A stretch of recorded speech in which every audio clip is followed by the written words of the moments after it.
بسم اللہ الرحمن الرحیم لا حول ولا قوة الا باللہ العلی العظیم اعوذ باللہ من الشیطان اللعین الرجیم بسم اللہ الرحمن الرحیم الحمد للہ والصلاة علی اہلہا رب اشرح لی صدری ویسر لی امری واحلل عقدۃ من لسانی یفقہوا قولی اما بعد۔ اعزائے گرامی، آپ کے سامنے جو گفتگو ہو رہی ہے خطبہ متقین کے بارے میں، جو مولائے متقیان نے جناب حمام کو ارشاد فرمایا تھا، ان صفات میں سے ایک صفت جو پچھلے درس میں آپ کے سامنے بیان کی گئی تھی، وہ یہ تھا کہ متقی حضرات جب رات گزارتے ہیں تو ان کو خوف و ہراس رہتا ہے، اور اس کے بعد جب صبح اٹھتے ہیں تو خوشحال رہتے ہیں، خوشی کا اظہار کرتے ہیں۔ یعنی ان کو خوشی اس بات کی رہتی ہے کہ ہم نے جو رات گزاری ہے اللہ کی یاد میں، اللہ کے ذکر میں، اور خوف خدا میں اور خوف آخرت میں بسر کی ہے۔ اس کے بعد جو ہے مولا فرما رہے ہیں کہ یصبح فرحاً، وہ جو ہے صبح جو ہے اٹھتے ہیں تو خوشی کا اظہار کرتے ہیں، خوشحال اٹھتے ہیں۔ اور اس کے بعد مولا فرما رہے ہیں کہ حذرا لما حذر من الغفلۃ وفرحا بما اصاب من الفضل والرحمہ۔ مولا جی فرما رہے ہیں کہ متقی حضرات ان کو یہ خطرہ رہتا ہے کہ کہیں غفلت میں رات نہ گزر جائے۔ یعنی ہر وقت جو ہے یہ احساس ستائے رہتی ہے کہ کوئی بھی کام غفلت میں نہ ہونے پائے۔ یعنی اگر مولا یہ بتانا چاہ رہے ہیں، جس طرح مولا کی زندگی یہی رہی کہ انہوں نے پوری زندگی ہر لمحہ لمحہ جو ہے اللہ کی یاد میں بسر کی ہے۔ آپ غور کریں تو ایک لمحے کے لیے کہ آپ دیکھیں کہ جنگ خندق میں، کیونکہ واقعات سنانا مقصد نہیں ہے، مطلب بیان کرنا مقصد ہے، جنگ خندق میں جب وہ وقت آیا تھا کہ مولا نے عمرو بن عبدود کو زیر کر دیا تھا، عمرو بن عبدود نے لعاب دہن پھینک دیا تھا۔ جب مولا کے اوپر لعاب دہن پھینکا تو ظاہر سی بات ہے اس وقت مولا اگر اس کو قتل کر دیتے، اس کو ختم کر دیتے تو کوئی کچھ نہ کہتا، لیکن مولا جو ہے دنیا والوں کو بتانا چاہ رہے ہیں، سمجھانا چاہ رہے ہیں کہ زندگی کیسے گزارنی ہے۔ مولا نے اسے چھوڑ دیا دشمن کو اور ٹہلنے لگے۔ چند لمحے کے بعد جو ہے دوبارہ وار کیا، اس کے بعد جو اس کو واصل جہنم کیا ہے عمرو بن عبدود کو۔ پوچھا گیا تو مولا نے یہی کہا کہ جب اس نے لعاب دہن میرے اوپر پھینکا ہے تو میرے اندر جو ہے نفس شامل ہو رہا تھا، میں نہیں چاہتا تھا کہ اللہ کے کام میں جو ہے میرا نفس شامل ہو جائے۔ یہ ہے اللہ کی یاد میں زندگی بسر کرنا، ایک لمحے کے لیے غفلت کا اظہار نہ کرنا، غافل نہ ہونا۔ یہ مولا کی سیرت اور مولا کی زندگی تھی، جس کے سلسلے میں جو ہے نبی نے یہی فرمایا کہ ضربۃ علی یوم الخندق افضل من عبادت الثقلین۔ علی کی ضربت جو ہے خندق کے دن عبادت ثقلین پہ بھاری ہے، یعنی تمام کے دن انس کی عبادت ایک طرف اور علی کی ضربت ایک طرف، جو جنگ خندق میں جو ہے علی نے لگائی ہے۔ کیوں؟ کیوں ظاہر سی بات ہے کہ اس میں جو ہے، بلکہ اس میں کیا، ہر کام میں جو ہے علی جو بھی کام کرتے تھے ان کے ہر کام میں جو ہے ذکر پروردگار، یاد خدا، خوف آخرت یہ پایا جاتا تھا۔ اور وہی جو ہے متقین کی صفات مولا بیان کر رہے ہیں کہ یہ حذراً لما حذر من الغفلہ، یعنی ظاہر سی بات ہے یہ یعنی ڈرتے رہتے ہیں، خطرہ ان کو ہر وقت ستائے رہتا ہے کہ اس کا جو ہے یعنی سلسلہ جو ہے اس طرح سے ہونا چاہیے کہ کہیں غفلت میں جو ہے یہ وقت نہ گزر جائے، یہ جو ہے ان کو خطرہ لاحق رہتا ہے، اور اسی میں جو ہے اللہ کی یاد جو ہے برقرار رکھتے ہیں۔ وَفَرِحًا بِمَا أَصَابَ مِنَ الْفَضْلِ وَالرَّحْمَةِ، اور یہ خوشی رہتی ہے ان کو کہ اس فضل و رحمت کی دولت پر جو انہیں نصیب ہوتی رہتی ہے، یعنی یہ خوشی کا اظہار کرتے رہتے ہیں کہ اللہ کا فضل و کرم ان کے لیے جو ہے ہر وقت برقرار رہتا ہے، فضل و رحمت کی یعنی دولت جو ہے ان کے پاس ہر وقت برقرار رہتی ہے، اس میں خوش رہتے ہیں متقی حضرات۔ اور ظاہر سی بات ہے کہ ہر لمحہ لمحہ اللہ کا فضل و کرم رہتا ہے اور اللہ کی رحمت رہتی ہے، جس کو ہمیشہ انسان کو یاد رکھنا چاہیے۔ رحمت پروردگار کو آپ دیکھیے کہ ایک لمحے کے لیے اگر اللہ جو ہے اپنی رحمت کو ہٹا لے، اپنے فضل و کرم کو ہٹا لے، تو انسان دنیا میں زندگی بسر نہیں کر پائے گا، کیونکہ سانس لینا بھی اللہ کی رحمت ہے، اللہ کی نعمت ہے۔ کیونکہ سانس اوپر نیچے ہو رہی ہے تو یہ اللہ کی رحمت ہے، اللہ کا فضل و کرم ہے کہ اس نے زندگی عطا کی ہے۔ ایک لمحے کے لیے اگر جو ہے پوری دنیا سے آکسیجن کو ہٹا لے، جو آکسیجن انسان لیتا ہے، تو آکسیجن ایک لمحے کے لیے صحیح ہٹا لے، پوری دنیا نیست نابود ہو جائے۔ آج دیکھیں انسان جو ہے وبائی بیماری کی بنیاد پر جو پوری دنیا میں ہے، انسان پریشان ہے، اور ظاہر سی بات ہے اس میں اللہ کی بارگاہ میں پناہ لینا چاہیے، اللہ سے دعائیں مانگنی چاہیے، اللہ کی بارگاہ میں جو ہے معافی طلب کرنا چاہیے۔ ماہ رمضان ہے، ماہ صیام ہے، یہ ماہ توبہ بھی ہے، ماہ مغفرت بھی ہے، تقویٰ کا مہینہ ہے۔ اللہ کی بارگاہ میں توبہ کریں، استغفار کریں، تاکہ جو ہے اللہ ہمارے لیے فضل و کرم کو برقرار رکھے۔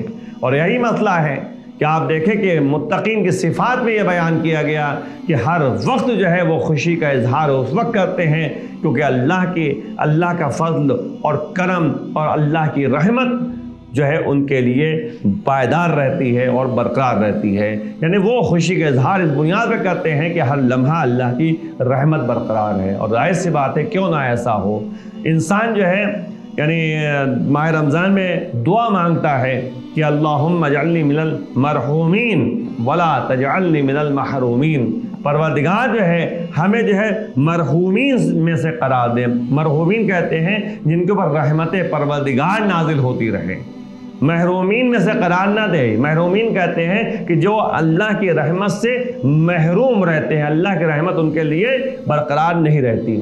یہ ہے سلسلہ، ہمیں واقعاً اللہ کی رحمت سے مایوس نہیں ہونا چاہیے۔ وہی قرآن کا جملہ ہے کہ اللہ کی رحمت سے مایوس نہ ہو، اور اسی مسئلہ ہے، یہی مسئلہ ہے کہ انسان جو ہے یعنی مولا نے جو ہے نہج البلاغہ میں ایک جگہ پہ اور ارشاد فرمایا ہے کہ ہمیں تعجب ہے اس شخص کے لیے جو اللہ کی رحمت سے مایوس رہتا ہے اور جبکہ اس کے لیے استغفار کا دروازہ کھلا ہوا ہے۔ انسان جو ہے یہ نہ کہے کہ مجھے معاف، میں نے گناہ کیا ہے، میں گنہگار ہوں، پتہ نہیں میری معافی ہو یا نہ ہو۔ ظاہر بھی استغفار صحیح معنوں میں انسان کرے، صحیح معنوں میں مغفرت طلب کرے، صحیح معنوں میں اللہ کی بارگاہ میں توبہ کرے، تو ظاہر سی بات ہے اللہ کی رحمت بھی اس کے لیے ہے۔ اللہ تواب الرحیم ہے، وہ توبہ قبول کرنے والا ہے، ہماری توبہ کو قبول کرے گا۔ بہت سارے واقعات پائے جاتے ہیں، جناب آپ دیکھیں حر کا واقعہ آپ کے سامنے ہے، بتائیے ایک لمحے کے لیے بارگاہ امام میں آ گئے، نتیجہ کیا ہوا؟ مولا نے بھی جو ہے معاف کیا اور اللہ نے بھی معاف کیا۔ تو یہ مسئلہ ہے، یہ توبہ جو ہے ہمارے لیے ایک راستہ ہموار کرتا ہے، نئی زندگی عطا کرتا ہے۔ ہمیں واقعاً جو ہے ہر وقت اللہ کی رحمت اور اللہ کے فضل و کرم سے جو ہے مایوس نہیں رہنا چاہیے، بلکہ اللہ کی رحمت اور فضل کرم سے جو ہے سرشار رہنا چاہیے، اور پھر ہر وقت شکریہ ادا کرنا چاہیے کہ پروردگار نے ہم پر فضل و کرم کیا ہے اور رحمت نازل کیا ہے۔ اور یہی مسئلہ ہے کہ آگے دیکھیں مولا فرما رہے ہیں کہ انس تسعبت علیہ نفسہ فیما تکرہ لم یعطہا سعلہا فیما تحب قرۃ عینہ فیما لا یزول۔ مولا فرما رہے ہیں کہ متقین کے سلسلے میں اگر اس کا نفس یعنی متقین کا نفس کسی ناگوار صورتحال کے برداشت کرنے سے انکار کرتا ہے تو وہ اس کی منمانی خواہش کو پورا نہیں کرتا ہے۔ یہ ظاہر سی بات ہے کہ عام طور پہ ایسا ہوتا ہے کہ کوئی بھی ہو انسان، چاہے مومن ہو، متقی ہو، دیندار ہو، کوئی بھی ہو، ہر ایک کا نفس جو چاہتا ہے کہ ہم اپنی منمانی کریں، مسئلہ یہ ہے کہ انسان کا نفس جو ہے چاہ رہا ہے، انسان کا دل یہ چاہ رہا ہے، یہ نہیں سوچنا چاہیے انسان کو، بلکہ انسان کی عقل جو ہے غالب ہونا چاہیے۔ انسان کا یہی تو کہتے ہیں کہ ظاہر سی بات ہے ہماری زندگی کا یعنی سلسلہ یہی ہونا چاہیے کہ ہمارا نفس کبھی ہم پر غالب نہ ہونے پائے۔ وہی مولانا فرمائے کہ اشجع الناس من غلبہ ہوا، خواہشات نفسانیہ مغلوب رہنا چاہیے، تب انسان شجاع ترین اور بہادر ترین شخص انسان قرار پائے گا اور اللہ کے نزدیک کارساز ہوگا۔ ہمیشہ اپنے نفس کے منمانی کو چلنے نہیں دینا چاہیے۔ میرا دل یہ کہہ رہا ہے، میرا نفس یہ کہہ رہا ہے، یہ کبھی انسان کو نہیں کرنا چاہیے، بلکہ یہ دیکھنا چاہیے کہ انسان کی عقل کیا کہہ رہی ہے، انسان کی جو ہے انسان کا دین کیا کہہ رہا ہے، انسان کا مذہب کیا کہہ رہا ہے، قرآن کیا کہہ رہا ہے، نبی کیا کہہ رہے ہیں، اہل بیت کیا کہہ رہے ہیں، اس کو دیکھنا چاہیے، اس کے مطابق زندگی بسر کرنی چاہیے، ورنہ خواہشات نفسانیہ تو انسان پر غلبہ اگر حاصل کر لے تو واویلا ہو جائے اور نتیجے میں جو ہے انسان دنیا کے بھی نہیں رہتا اور آخرت بھی نہیں رہتا۔ پسر ساتھ کون تھا؟ نفس غالب ہو گیا تھا، نفس کی منمانی کو جو ہے برداشت کیا اس نے، نتیجہ کیا ہوا؟ دنیا بھی گئی اور آخرت بھی گئی۔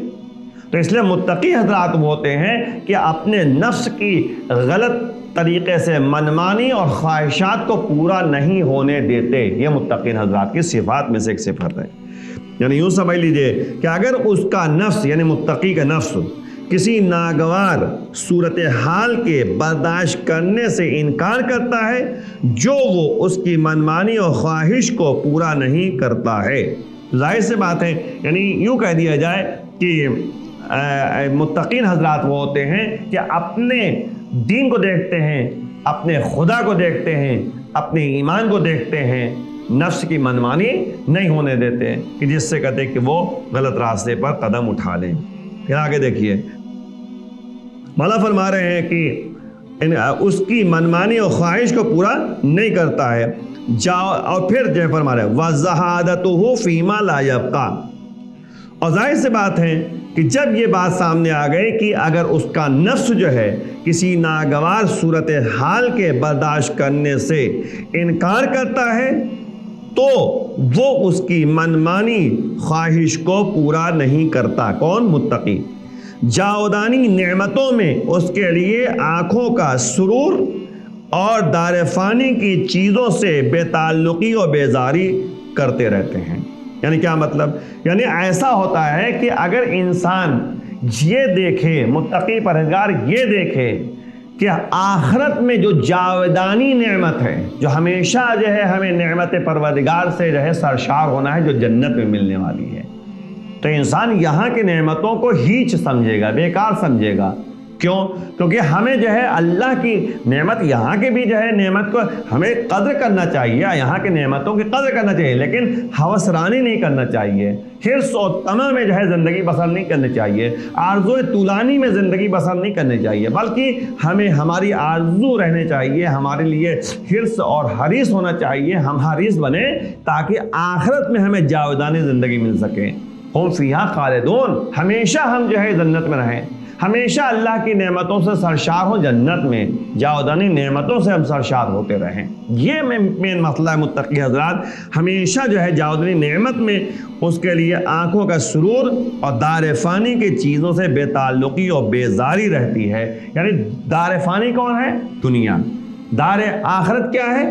جو جاودانی زندگی ہے، ہمیشہ کی زندگی ہے، جاودانی میں ہمیشہ کی زندگی ہے۔ یعنی وہ متقی دیندار وہ شخص ہوتا ہے جو دار فانی کی نعمتوں سے، دار فانی کی چیزوں سے جو ہے بے تعلقی کا اظہار کرتا ہے، اس لیے کرتا ہے تاکہ آخرت میں انسان کو جاودانی زندگی مل سکے اور وہاں کی نعمتوں سے سرشار ہو سکے، وہاں کی نعمتیں جو ہمیشگی رہنے والی نعمتیں ہیں وہاں کی نعمتوں سے جو ہے فائدہ حاصل کر سکے۔ یہ متقین صفت ہوتی ہے، یعنی آخرت کا خیال زیادہ کرتے ہیں۔ اس کے بعد یہ مولا فرما رہے ہیں کہ یمزج الحلم بالعلم والقول بالعمل تراہ قریبا عملہ۔ اب غور کریں کہ متقی حضرات وہ ہوتے ہیں جو علم میں حلم پیدا کرتے ہیں، یعنی علم حلم کے ساتھ ہوتا ہے، یاد رکھیے گا اگر علم حلم کے ساتھ نہ ہو، علم حلم کے ساتھ نہ ہو تو علم بیکار ہے۔ ایک عالم جو ہے بدحواس ہو جائے، ایک عالم جو ہے کہ دیکھیے غصے ور ہو جائے، ایک عالم جو ہے غضبناک ہو جائے، ایک عالم جو ہے اپنے سے آپے سے باہر ہو جائے، ایک عالم جو ہے کہ دیکھیے علم کا صحیح استعمال نہ کرے، ایک عالم جو ہے وہ علم کو صحیح طریقے سے اس کو بیروئے کار نہ لے کر آئے تو وہ عالم نہیں ہے۔ اس لیے مولا فرما رہے ہیں کہ متقی حضرات کے پاس علم جتنا ہوتا ہے وہ حلم کے ساتھ ہوتا ہے، یعنی علم میں حلم ہوتا ہے۔ علم مانے ہوتا ہے برداشت کرنا، حلم مانے ہوتا ہے قابو میں رکھنا، حلم مانے ہوتا ہے اپنے کو کنٹرول میں کرنا۔ حلم جو ہے غضب کے مقابلے میں ہوتا ہے، حلم جو ہے غصے کے مقابلے میں ہوتا ہے، حلم جو ہے یعنی آپے سے باہر آنے کے مقابلے میں ہوتا ہے۔ تو عالم وہ ہوتا ہے متقی جب علم اس سے حاصل کر لیتا ہے تو حلم کے ساتھ ہوتا ہے، کبھی جو ہے اس کے اندر غصہ نہیں ہوتا، ہمیشہ جو ہے صبر کا مادہ ہوتا ہے، ہمیشہ جو ہے کہ دیکھیں تحمل کا مادہ ہوتا ہے، ہمیشہ جو ہے کہ دیکھیں برداشت کرنے کا مادہ ہوا کرتا ہے۔ اسی لیے آپ دیکھیں نہج البلاغہ میں ایک جہاں پہ مولا فرماتے ہیں کہ علم جو ہے اگر انسان حاصل کر لیتا ہے صرف زبان تک علم نہیں ہونا چاہیے بلکہ اس کے اعضاء جوارح تک جو ہے علم پہنچنا چاہیے۔ اگر ہم نے کچھ جان لیا ہے صرف زبان سے نہ کہیں بلکہ اس کو اپنے زندگی میں لے کر آئیں، اس کو باقاعدہ جو ہے کہ ہم استعمال کریں، علم کا صحیح استعمال۔ اسی لیے آگے مولا فرما رہے ہیں کہ والقول بالعمل، قول جو ہے عمل کے ساتھ ہے، یعنی علم حاصل کیا تو صرف زبان تک نہ ہونا چاہیے کہ ہم کہہ رہے ہیں بلکہ قول جو ہے عمل کے ساتھ ہونا چاہیے۔ قرآن کیا کہہ رہا ہے؟ لما تقولون ما لا تفعلون، کیوں ایسی باتیں کرتے ہو جو خود عمل نہیں کرتے؟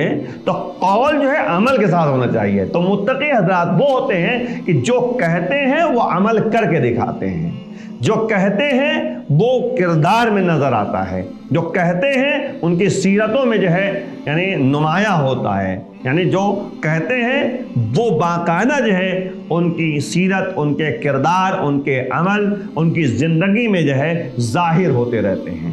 یہ نہیں کہ جو ہے آپ سے کہہ رہے ہیں کہ تم نماز پڑھو اور خود نماز نہ پڑھے، آپ خمس نکالو لیکن خود خمس نہ نکالے، تو یہ غلط بات ہے۔ بلکہ انسان کو پہلے خود عمل کرنا چاہیے پھر دوسروں کو راہ راست پہ لانا چاہیے۔ مولا امام جعفر صادق علیہ السلام ارشاد فرماتے ہیں کہ کیف یصلح غیرہ من لم یصلح نفسہ، کیسے وہ دوسروں کی اصلاح کر سکتا ہے جو خود اپنی اصلاح نہیں کر سکتا۔ تو مولا فرما رہے ہیں کہ اگر انسان جو ہے چاہتا ہے کہ کسی کی اصلاح کرے، کسی کو راہ راست پر لے کر آئے تو پہلے شروعات اپنے سے کرے، اپنے کو صحیح راستے پر لے کر آئے، تب اس کے بعد جو ہے دوسروں کو صحیح راستے پر لے کر آئے۔ تو قرآن، اہل بیت ہمارے لیے جو ہے نمونے عمل ہیں۔ قرآن کی باتوں کو پیش نظر رکھنا چاہیے، اہل بیت کی باتوں کو پیش نظر رکھنا چاہیے جو ہمارے لیے جو ہے کہتے کارآمد ہے۔ اور اسی لیے قرآن کہہ رہا ہے لما تقولون ما لا تفعلون، کیوں ایسی باتیں کرتے ہو جو خود عمل نہیں کرتے۔ لیکن دوسری بات اگر آپ تھوڑا سے پلٹ کے دیکھا جائے تو مولا کے جملہ یہ بھی ہے خذ الحکمت ممن قالها وان لم يعمل بها، یعنی اچھی باتوں کو تم اخذ کر لو اگرچہ وہ کہنے والا خود عمل نہیں کرتا۔ دیکھیں مسئلہ کیا ہے کہ جو کہہ رہا ہے وہ اگرچہ عمل نہیں کر رہا ہے لیکن آپ کو راستہ دکھا رہا ہے۔ آپ اگر صحیح راستے پہ چلے آئے تو پھر آپ کی دنیا اور آخرت دونوں سنور جائے گی۔ اگرچہ کہنے والے کی جو ہے دنیا شاید سنور جائے لیکن آخرت نہیں سنورے گی۔ تو اس لیے جو ہے ہمیں چاہیے کہ ہم اچھی باتوں کو اخذ کریں اور جو کہہ رہا ہے وہ خود پہلے عمل کرے تاکہ جو ہے وہ بات جو ہے اس کے دلوں تک پہنچ سکے۔ اس لیے دونوں طرف سے جو ہے یعنی باقاعدہ کنٹرول کیا گیا ہے، کہنے والوں کے لیے بھی کہا گیا ہے اور جو سن رہا ہے اس کے لیے بھی کہا گیا ہے۔ تو اس لیے دونوں طرف سے ہمیں جو ہے دھیان رکھنا چاہیے۔ اچھی باتیں کہیں سے ملیں، الحکمت ضالۃ المومن، حکمت یعنی اچھی باتیں جو ہیں وہ گمشدہ شے ہے مومن کے لیے، مومن کے گمشدہ شے ہے، اور جہاں تمہیں مل جائے اسے اخذ کر لو، چاہے اہل نفاق سے مل جائے، اہل نفاق منافقین سے مل جائے تب بھی اس کو اخذ کر لو، تبھی اس کو لے لو، یعنی اخذ کرنا مین مسئلہ ہے۔ آگے چلتے ہیں والقول بالعمل، مولا فرما رہے ہیں کہ متقی حضرات وہ ہوتے ہیں جو قول کو عمل کے ساتھ رکھتے ہیں، جو کہتے ہیں وہ عمل کر کے دکھاتے ہیں۔ تراہو قریباً عملہ، اور تم دیکھو گے کہ اس کی امیدوں کا دامن کوتاہ ہے۔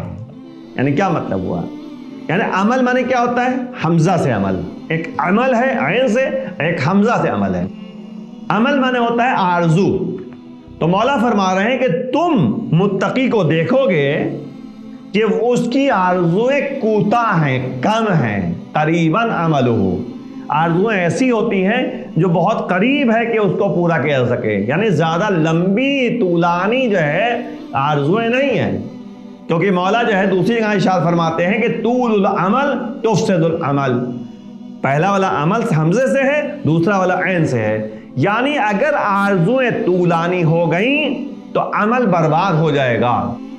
عمل جو ہے برباد، عمل مانے کردار، جو کام کر رہا ہے، جو فعل ہے، وہ برباد ہو جائے گا۔ تو آرزویں طولانی نہیں ہونی چاہیے۔ تو متقین حضرات کی جو ہے آرزویں کوتاہ ہوتی ہیں، کم ہوتی ہیں، قریب ہوتی ہیں، اس لیے جو ہے اس کو دھیان میں رکھنا چاہیے۔